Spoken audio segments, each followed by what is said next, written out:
అందరికీ praise the lord. ఈరోజు Hebron calendar వాగ్దానము హెబ్రీయులకు రాసిన పత్రిక 12వ అధ్యాయము 14వ వచనము. అందరితో సమాధానమును పరిశుద్ధతయు కలిగి ఉండుటకు ప్రయత్నించుడి. పరిశుద్ధత లేకుండా ఎవడును ప్రభువును చూడడు. పరిశుద్ధుడు కనుక మనము కూడా పరిశుద్ధులుగా ఉండాలని, నేను పరిశుద్ధుడై ఉన్న ప్రకారము మీరును పరిశుద్ధులై ఉండడని ప్రభు చెప్తూ వస్తున్నాడు. మొదటి పత్రిక పేతురు 1వ అధ్యాయము 2వ వచనంలో ఈ రీతిగా రాయబడి ఉంది. యేసుక్రీస్తు అపోస్తులైన పేతురు తండ్రి అయిన దేవుని భవిష్యత్ జ్ఞానమును బట్టి ఆత్మల వలన పరిశుద్ధత పొందిన వారై విధేయులగుటకును యేసు క్రీస్తు రక్తము వలన ప్రోక్షింపబడుటకును ఏర్పరచబడిన వారికి, అనగా పొంతు, గలాతీయ, కప్పదోకియ, ఆసియా, బితూనియా అను దేశముల యందు చెదిరిన వారిలో చేరిన యాత్రికులకు శుభమని చెప్పి వ్రాయినది. మీకు కృపయు సమాధానము ఆత్మల వలన పరిశుద్ధత పొందిన వారై విధేయులగుటని మనం ఇక్కడ చూస్తున్నాం అన్నమాట.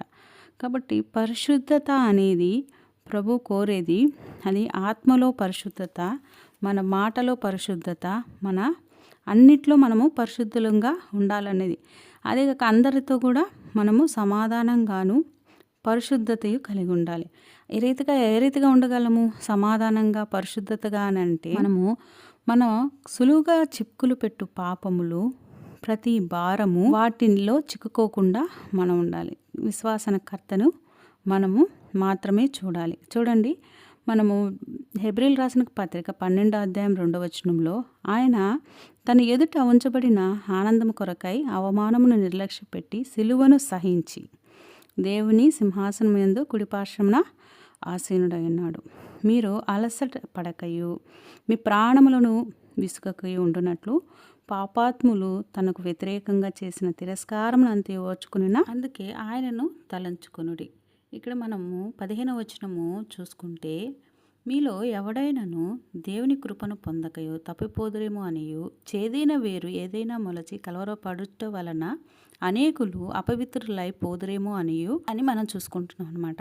కాబట్టి మనము మనము అపవిత్రమైపోతాము అని ఇక్కడ రాసుంటే, మనం చూసుకున్నప్పుడు చేదైన వేరు ఇది మొలచి కలవరపరచుట వలన అనేకులు అపవిత్రమైపోతారని లేఖనాలు చెప్తున్నాయి.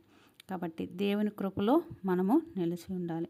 విశ్వాసానికి కర్త, దాన్ని కొనసాగించే దేవుడు, నడిపించువాడు. ప్రేమగల తండ్రి యేసయ్య, నీ వందనాలు. పరిశుద్ధులుగా ఉండుటకు సహాయపడమని, మహిమ గంధనీకి ఆరోపిస్తూ దినమంతట్లో నీ కృప దయచేయమని యేసుక్రీస్తు నామములో అడిగి వేడుకొని పొందుకున్నాం పరమ తండ్రి, ఆమేన్. ప్రార్థన అవసరతల కొరకు ఇవ్వబడిన నంబర్కి మెసేజ్ చేయండి. మీ కొరకు ప్రార్థన చేయబడును. ప్రైజ్.